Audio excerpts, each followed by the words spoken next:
Were you all in the keynote just now? Mm-hmm. Okay, good. Well, I thank you for coming in and continuing the conversation. This past May, the World Health Organization declared burnout as an occupational phenomenon. And it has these components to it, that it is feelings of exhaustion. Like, I have no more resources to give to anyone or anything. Okay?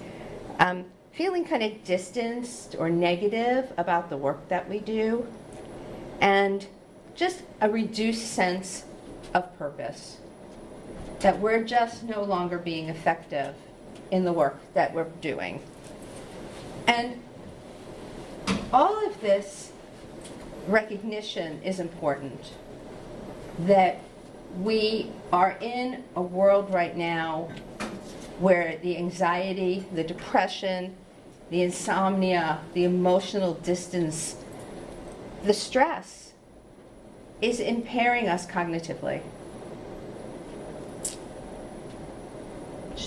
So I founded a company called Insightful Culture recently. I've been in the Drupal community for 15 years, running sleight of hand studios in Washington, D.C. And I've been in tech for 4 decades. Okay. Women in tech. I was the woman in tech. And actually, one of my mindfulness teachers pointed that out to me, because I didn't realize the importance of it. He said, "So what have you been doing with your life?" And I said, "I've been in tech for 4 decades." And he practically fell off his chair. And he said, "Do you realize how important that is?" And it made me look back and say, this might be why I have suffered so much burnout. I've been through enormous changes in technology, enormous changes in the digital space, and the whole issue of women in tech. So I'm kind of moving out of sleight of hand studios. The company's still there, but I'm moving my attention to Insightful Culture, where I want to bring mindful leadership into the tech space so that new generations of not just women, but everyone has an opportunity to grow and thrive without the burnout that I suffered. So our objectives for today are to understand the situation of burnout and to look at how we can adjust the organizational culture to support the people in our organizations. And then, at the tail end of our discussion, I'm going to talk a bit about mindfulness, what it is, what it isn't, and how as individuals and as companies we can bring mindfulness into our lives to help us alleviate stress and become less reactive in our situations, which will, by its very nature, help to reduce burnout. And this is something that's backed by 40 years of science. So I'd like to share that with you. But here are the numbers. We talked a lot about numbers in the keynote. And work is showing up as an enormous source of stress. So what's going on? For millions of years, all we did was hunted and gathered. And then all of a sudden, 200 years ago, we have the Industrial Revolution, and 70 years ago, we have tech, and 35 years ago, we have digital. And we haven't caught up. The brain doesn't evolve that quickly. The body doesn't evolve that quickly. We haven't caught up. So we're seeing this constant stress, the devices that keep us connected all the time, the dollars that we're spending. And what really, really hurts me is seeing the Millennials, which is the largest component of our workplace, which is the component that we all need to rely on right now, 30 to 40 years old, who should be the up-and-coming leaders of our organizations, who should keep our country moving forward and our world moving forward, burning out at unprecedented rates. And there's something really wrong with that. So in a survey of millennials, Gallup found that compared to older workers, millennials are burning out quicker. And it's mostly because of work. So if we've got 7 in 10 people in the largest and most productive part of our economy burning out, we have a problem. And we need to look at this as an organizational problem, a cultural problem, a national problem, and a world problem.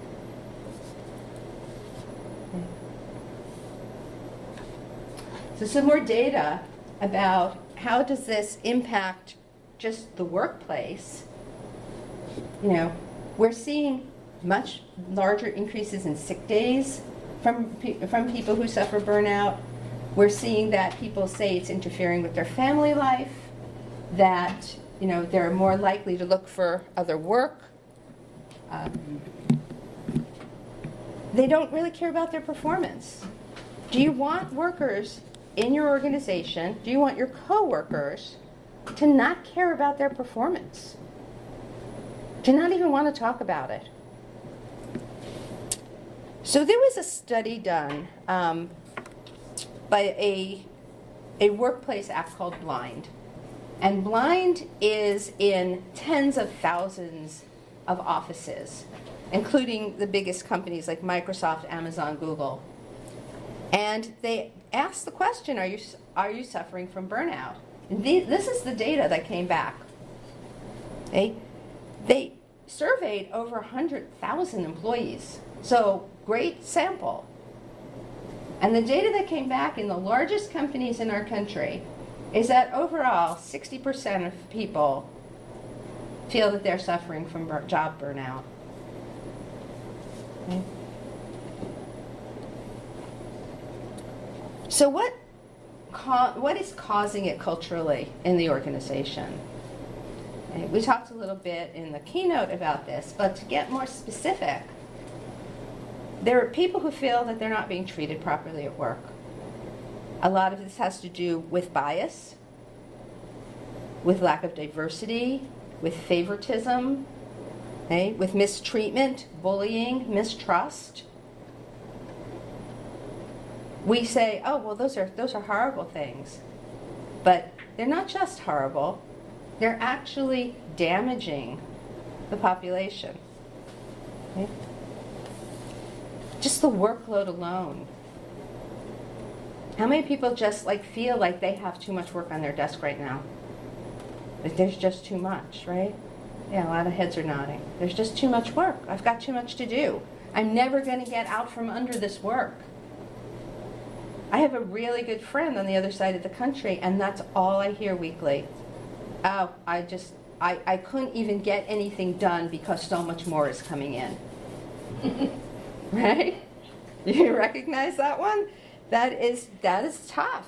How do you get out from under it? And you take a sick day or you take a vacation, and none of that went away. It just more got layered on top. It's still there for you, right? Too much overtime, too much work. Okay? Lack of clarity. People just get exhausted not knowing what's being expected of them. Do you not know what your team needs from you? Do you not know what your manager needs from you? If you're in a matrixed organization, as I have always been in, that's even harder.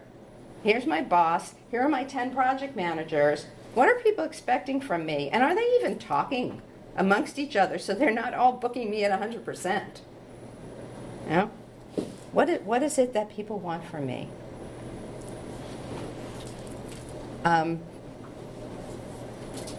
The next topic is scheduling. Yeah. People just not being able to manage your time, their time, a complete disconnect between the commitment that the company's making, the mission of the organization, and how you feel about it. The micromanagement. How many people have micromanaging bosses? I had one guy that used to like come in my office in the morning if the reports didn't run the night before. This is like back in the time of faxes, hate to say. But these reports ran in batch every night. And they needed to run so we could see our numbers, how were we doing, how much data did we collect the day before. And if they didn't run, this guy would, in a suit, would come into my office, and we had offices back then, and he would walk behind me and pace until I told him the reports were done. Yeah. People who control your time, people who micromanage the work that you're doing, right? It's a total lack of compassion. And then digital boundaries. Do you get emails at night and on the weekend from your managers and your teams? If it's my weekend, it's my weekend. I get to take off from this. I don't have to work on the weekend. I'm not being paid to work on the weekend. If there is something big going on, of course I'm going to go, yeah, I can come in, I can do the overtime. But as a general course of events, the Wall Street Journal had an article called "Sunday Night is the New Monday Morning and Workers Are Miserable." Because bosses are brain dumping on Sunday night. Now, it's not good for them to be brain dumping in the first place. They should start their morning, Monday morning, fresh. They need their weekend to recharge. But then the expectation is we're looking at those emails. And if they say, oh, no, don't worry, I'm just brain dumping. Oh, really? Are we not going to look at that email? Are we not going to know that email's out there? I just know it. Are we not losing half our weekend to the fact that all this stuff is being thrown at us on our time off, on the time off that we deserve for our own recharging? Okay. So how does this affect business? The problem is that all of these things, retention, absenteeism, productivity, creativity, lack of creativity, vision, they're all seen as employee problems. That's your problem. Fix yourself. But they're not employee problems. They're organizational problems. They're culture problems. We need, from the top down, an organization that understands that when the workers, when the employees, when the staff are treated properly, when they have the tools and the resources they need to be part of the organization, that these numbers will reverse. When I'm well, when I'm happy, when I'm connected, when I understand why in the world I'm showing up every day, I'm going to show up every day. People don't abuse their time off. And then, you get that one person that kind of is always out, right? There's always that one person in your office that's like, gee, they take a lot of sick leave. Well, maybe they need it.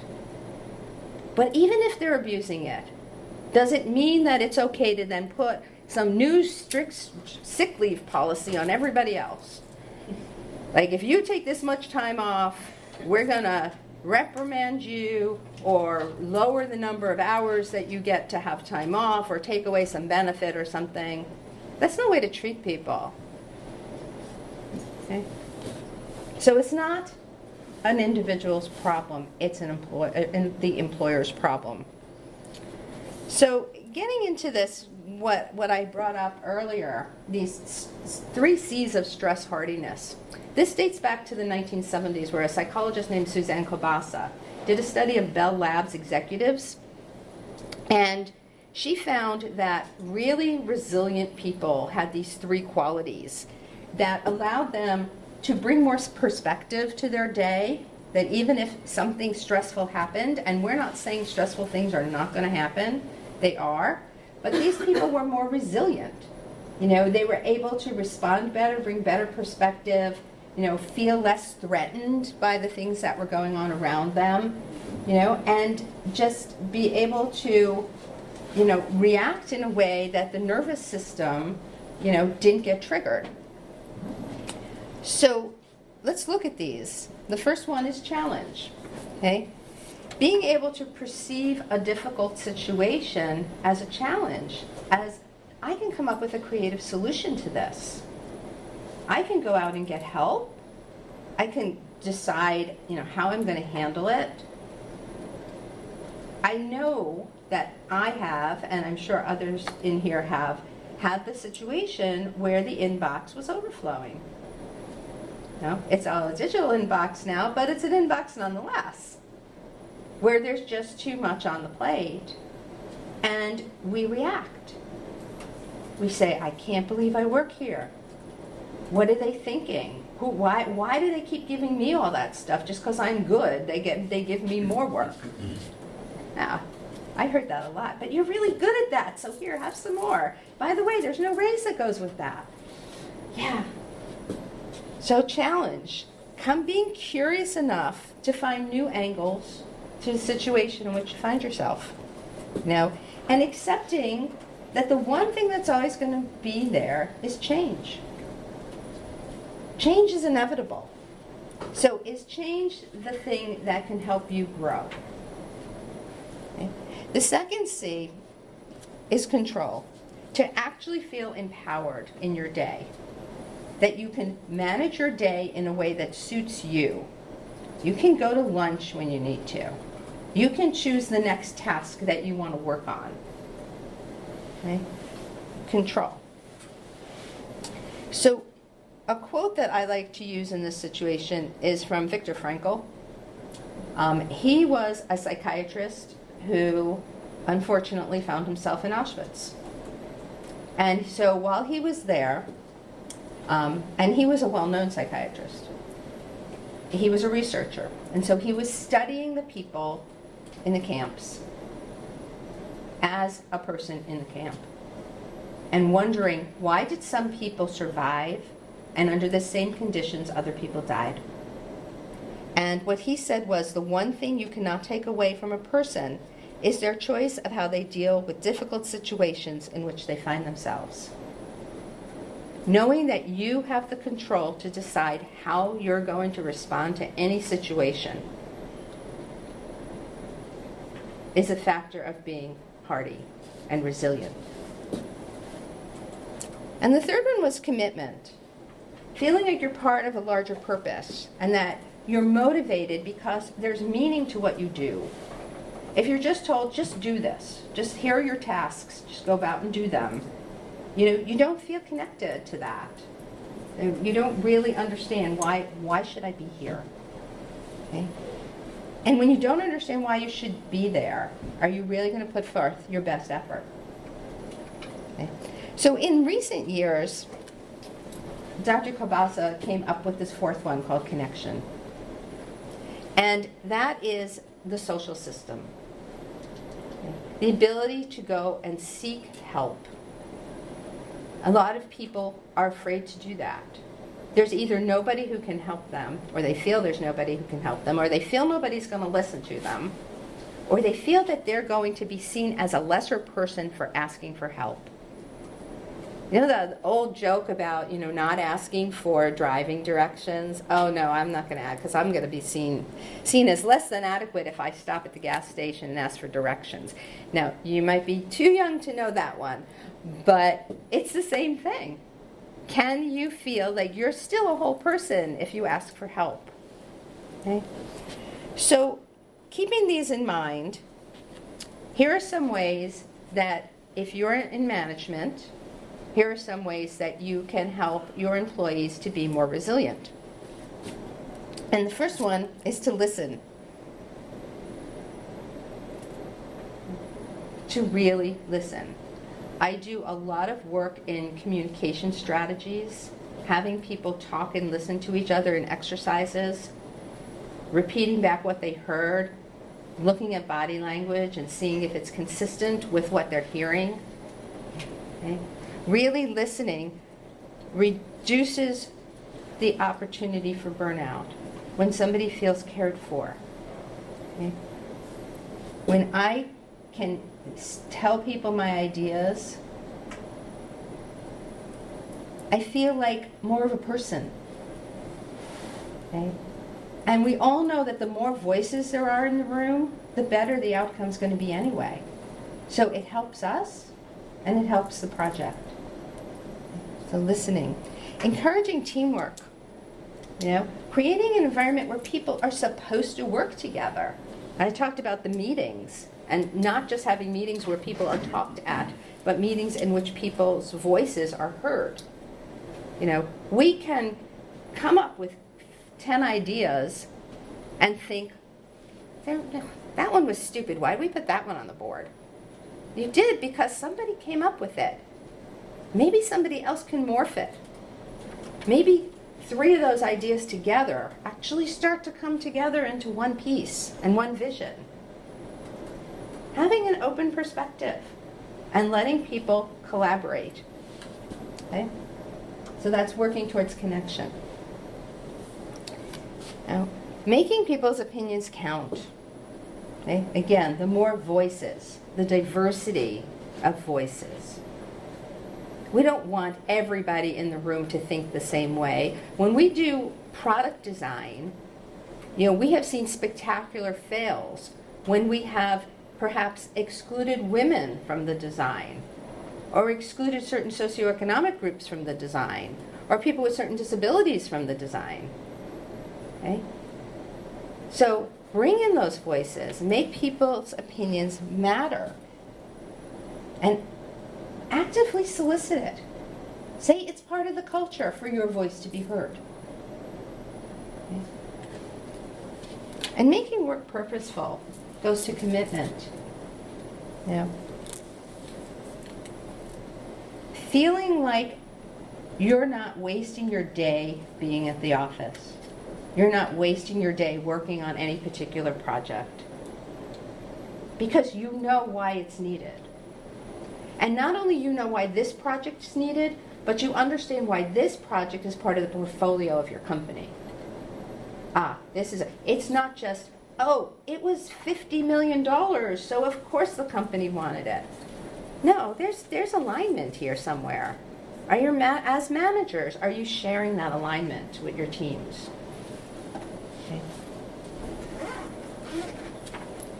And giving people work that focuses on their strengths. I had a wonderful manager many years ago who gave me a team of people.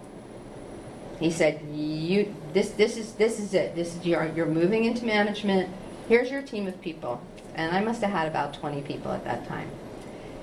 And he said, so here's how you should think about it. Of course you want people to stretch, but you don't want to make them fail. So if somebody is good at something and they're not comfortable doing other things or learning new techniques or learning new languages, if this is what they do, give them more work that they're comfortable with. Give them what they need at the time. If they need growth, give them work that will help them grow.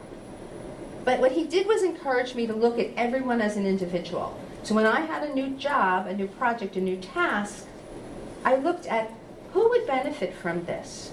Who would be happy if they got this task? Who would be challenged if they got this task? Who would grow if they got this task? And be able to assign it out in a way that showed that I cared about my team and what they needed. And I had some older people on my team who really were just close to retirement, and they didn't want to learn new stuff. They were done. And there was plenty of work to give them that suited exactly the skill set that they had. So I didn't have to be a jerk and go say, no, I want you to learn something new now. I was just able to make them feel useful and happy and competent in what they were doing on a day-to-day basis. And this really takes a lot of understanding your team and what challenges each particular person wants in their lives. Okay. So now turning into organizations. Being able to provide this supportive environment that we talked about in the keynote, the well-being, that it's the right thing to do. Matt said that. This is the right thing for me to do as a CEO. Okay?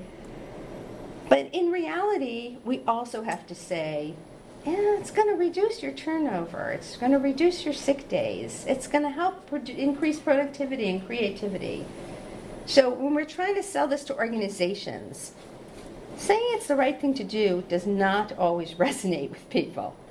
The bottom line resonates with management, right? So what can we do? We can look at evaluation metrics.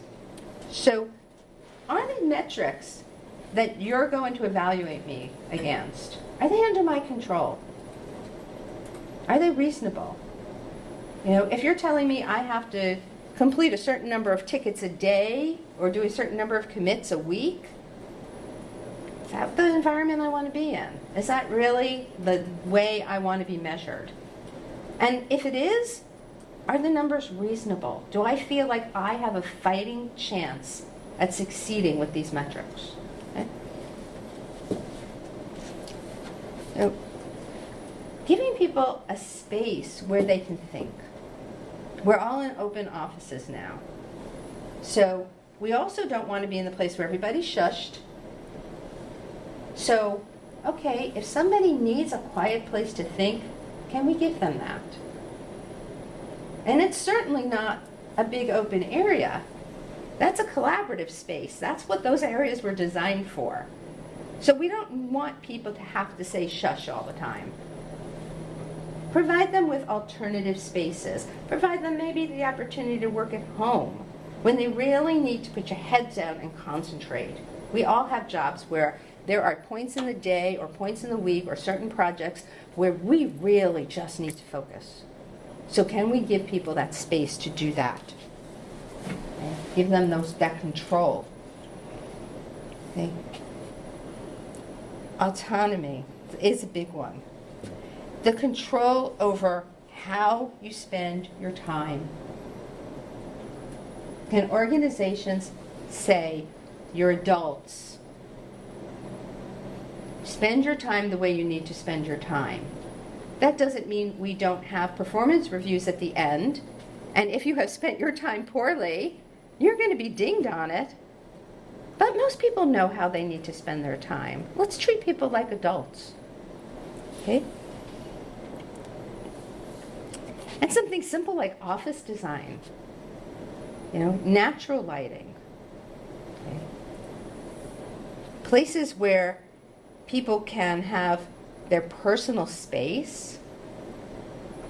When I started at AOL, an ergonomic specialist just showed up at my cube. And they were like, how's your chair? And I said, the chair was designed for somebody who's like 6 feet tall, and I'm 5 feet tall. And they went out and got me a chair.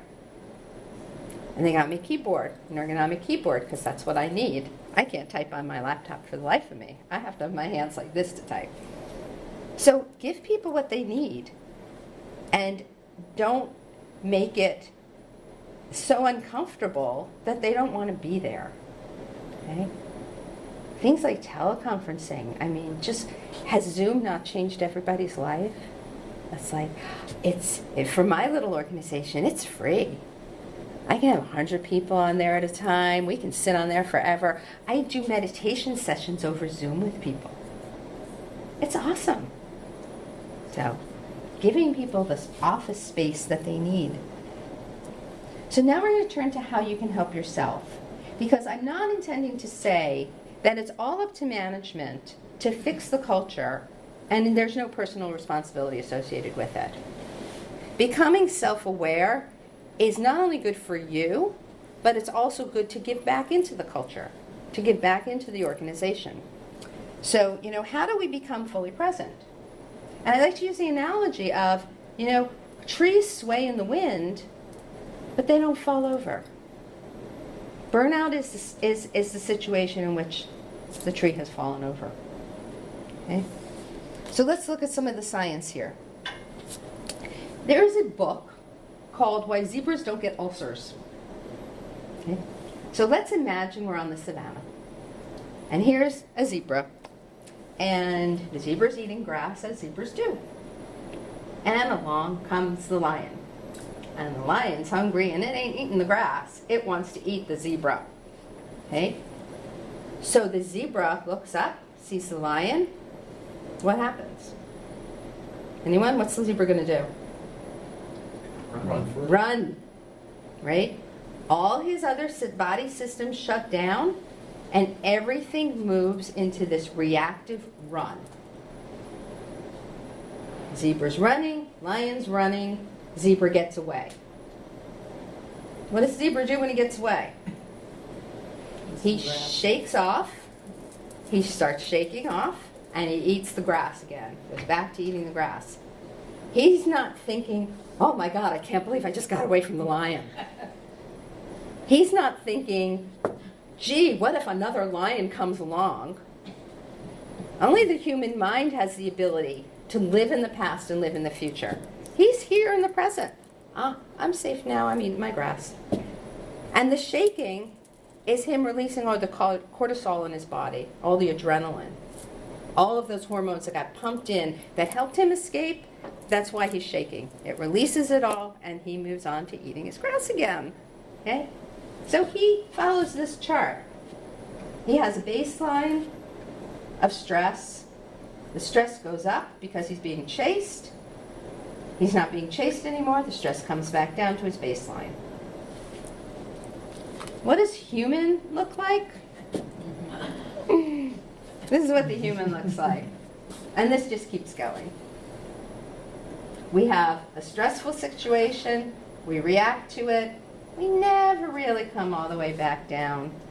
We have another one, and now we're higher, and we never really even come back down to the last position. So we have this cumulative stress building up in the body because we just keep thinking, oh, what just happened, or what's going to happen. Okay? So let's look at the science behind this. We have internal and external stressors. External being society, family, driving on the highway, politics, devices, everything, workplace, all of the things that are happening around us. Internal stressors, we've got health issues, right? How the body is at any given time. Do we have the flu? You know, do we have stomach ache? Internal stressors, okay? So when we see a situation, our brains are this brain of millions of years.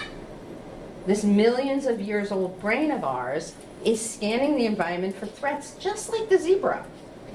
What's out there that's going to physically harm me, right? And so, say you get cut off on the highway, right? What happens? How do you feel? All of a sudden, you're like, your heart's racing, right? And you slam the brakes.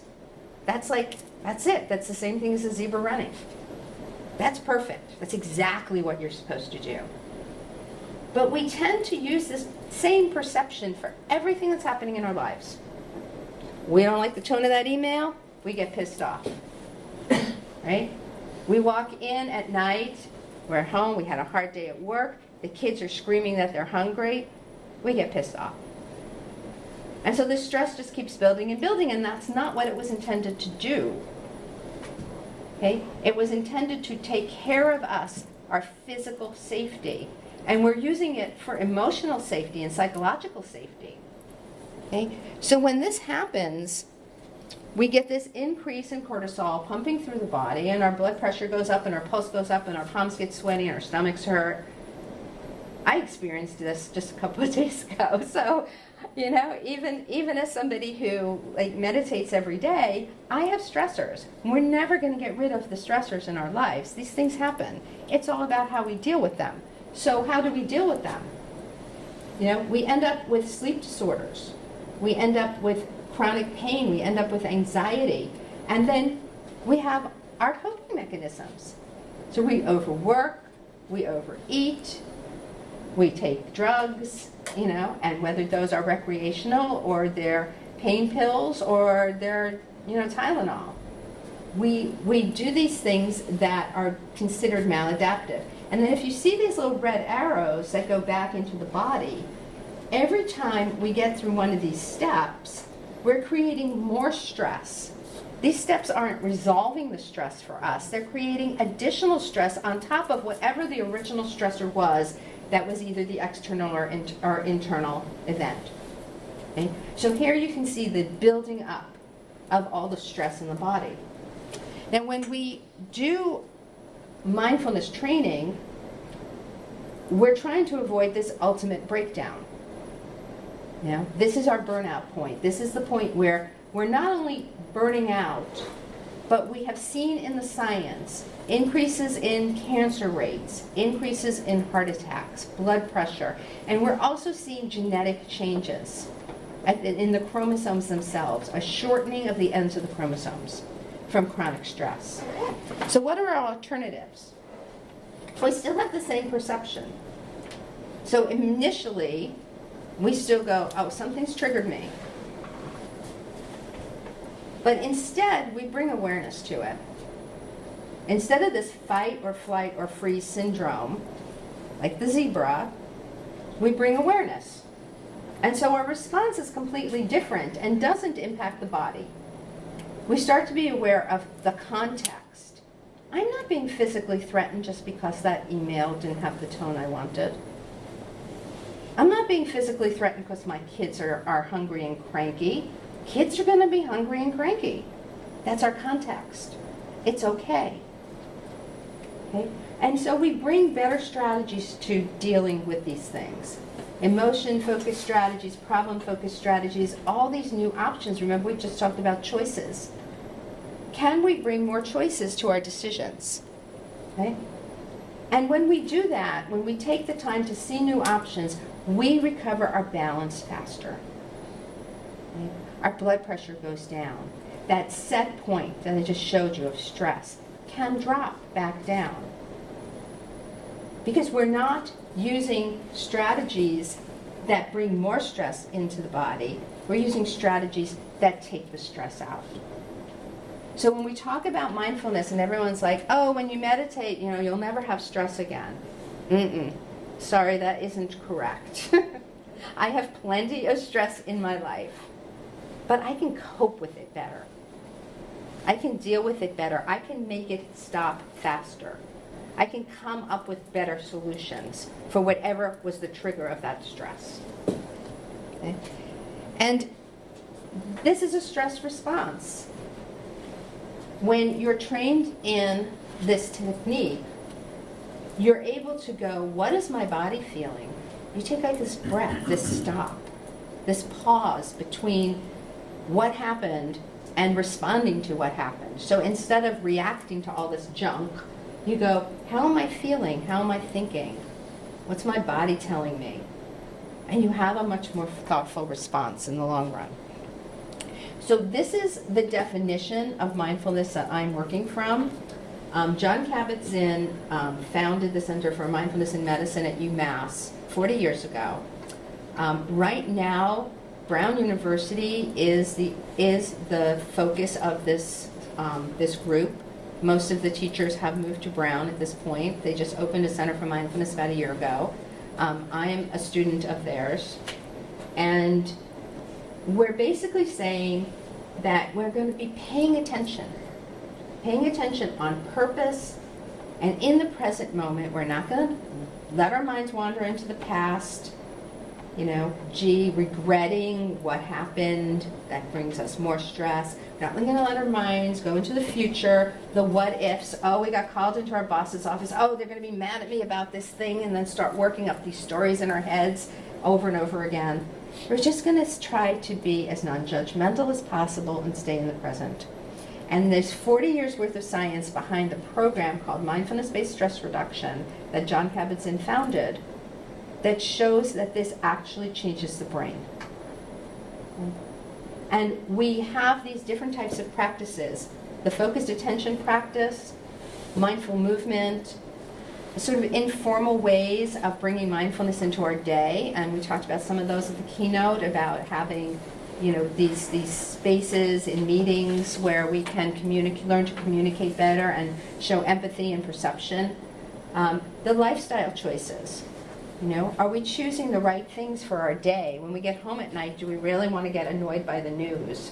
Some days yes, some days no. We don't have to have a habit that I must do this all the time this way. Can we be more thoughtful and self-aware and say, today I don't need that. Today I don't need to be on Twitter. Today I don't need to listen to the politics of what's going on in our country. It's okay.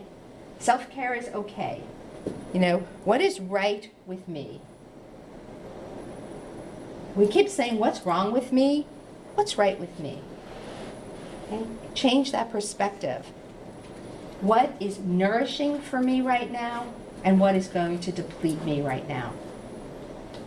So this is our jobs as humans, to do this work. And the results show that people in their 40s and 50s have the same,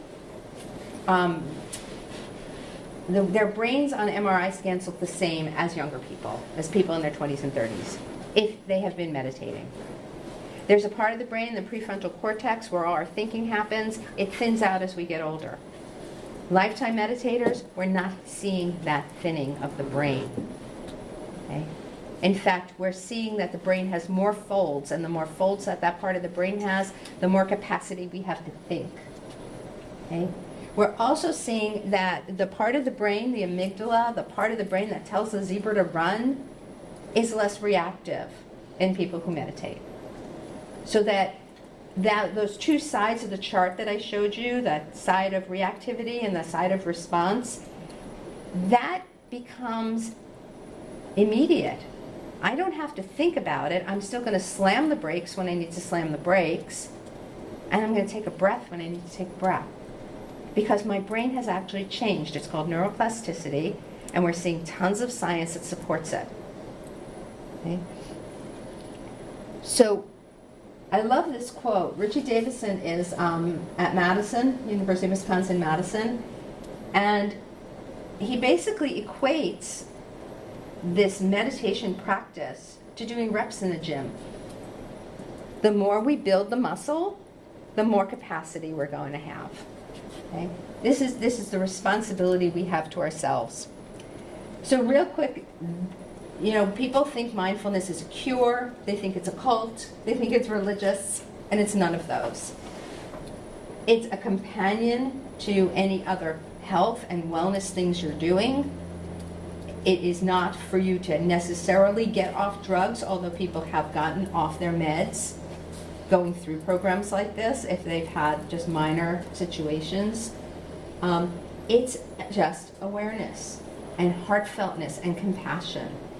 And we build it through a practice of mindfulness that allows each of us to feel like we're participating in our lives. We have a choice, and we can make a change in our lives. And it's not about getting rid of stress or getting rid of thoughts or setting goals for ourselves or some religion that came out of Buddhism.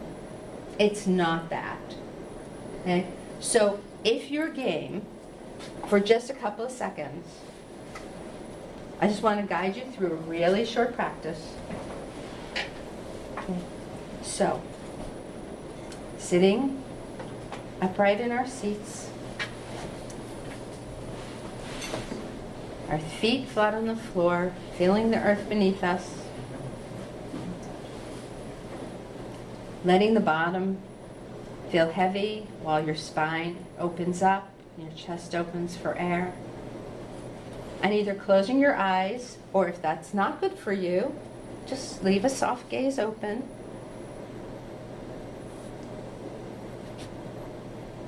Start to notice how your body feels. Notice how your feet feel on the floor. Notice where your hands have landed, the contact of your hands on a surface.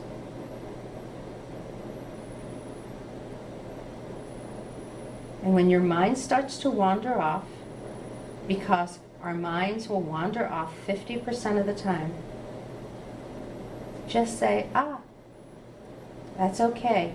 Bring it back to the present. Bring it back to feeling your feet on the floor. Bring it back to feeling your hands. Bring it back to feeling whether you're cold or warm.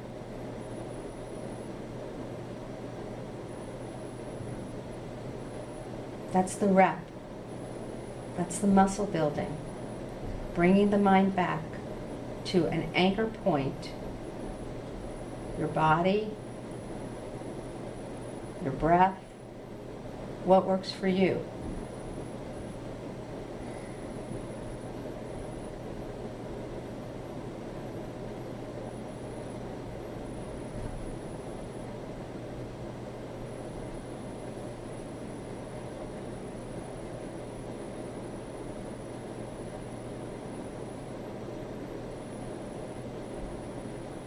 this ability to stay in stillness, to be in the present, and to bring our minds back when they wander off and start thinking too much.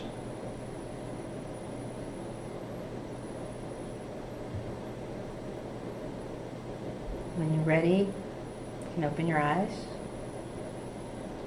Come back here to what we're doing. This is called a focused attention practice. We teach it with many different anchors: the body sensations, the breath, the soundscape. And this isn't about clearing the mind, as you can see. This is about training the mind to come back to the present, strengthening it, and strengthening the brain. So in the workplace, there are lots of things we can do to make well-being a value and a commitment for the organization. We recognize it's not solely up to us, and it's not solely up to HR. It's up to the organization as a whole. And we're set up for failure when our culture encourages us to break people, to work them as hard as we can. So if you're a leader, think about servant leadership. Think about mindful leadership. What is your responsibility to the people who work for you? Can you encourage a growth mindset in your organization? Okay. Can you create an organization where people feel resilient and collaborative? Okay. And for an individual, mindfulness unlocks our potential. Okay. We have the strength to try and fall and try again. We're not fearful of falling. A baby falls 17 times a minute. They keep getting up and falling down when they're trying to learn to walk. And they don't go, oh, I failed. I think I'll just sit here. Right? Get up. Get up and try again. Take responsibility for being fully present, because the skills that we need right now are mindfulness-focused skills. Okay? If we embody this work, then we're going to see personal and professional transformation, not just for ourselves, but for everyone that we work with. So, thank you for listening, and I hope this has raised a lot of questions. You don't have to ask them here. You can if you'd like. But questions about how we live our lives, questions about what's important to us. Are there any questions? Yes. I've heard a lot today about corporate culture, and I have a lot of questions, but I'll just stick to a couple of them. I haven't heard cooperative culture mentioned. Like, I'm part of a cooperative. We're not a corporate structure. We don't have a hierarchy. I'm wondering, how do people really believe these changes can be made when there's a hierarchy? And that someone who is on the lowest rung of the hierarchy, when there does not exist a thing called workplace democracy yet, there are groups working on it, does anyone believe the lowest guy on the ladder can look at the guy who's making 10 times as much as them and say, what can I do for you? Can I help you? That's a very realistic question. And so for the recording, the question is, in a hierarchical organization, can the people at the bottom really feel like they, have a workplace, a democratic workplace? Or is it an illusion? It's a very good question. And again, I think context is what comes into play. I would not expect somebody who is working the line at a factory, for example, right, to go up to the CEO and say, how you doing today? Can I help you? Is there something I can do for you?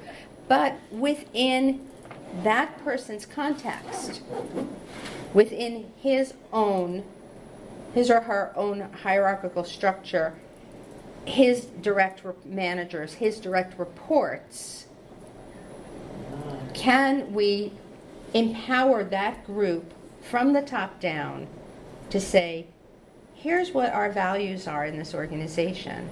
And it doesn't matter if you're on the lowest rung of the ladder or you're making 20 times more money at the top.